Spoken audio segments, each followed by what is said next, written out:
Welcome to the Slop Temple. We pray this video helps.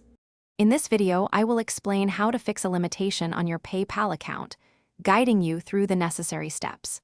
A limitation means certain features are temporarily restricted, often for security reasons or to comply with regulations. Understanding this initial notification is the first crucial step toward resolving the issue and restoring full access to your funds and services. Begin by logging into your PayPal account on a secure web browser.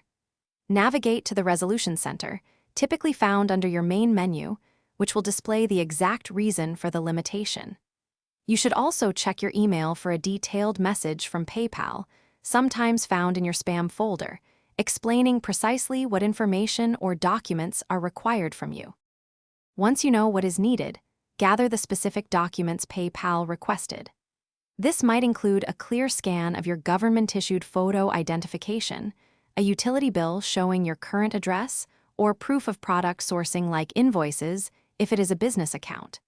Make sure each document is fully legible and accurately reflects your account details before securely uploading them via the Resolution Center. After submitting all the necessary documents, PayPal will begin its review process. This usually takes between 3 to 5 business days, but sometimes it can be longer, especially if they need further clarification or additional items. During this period, regularly check your email and the Resolution Center for any updates or new requests from PayPal regarding your submission. Thanks for watching. Consider subscribing if we helped you.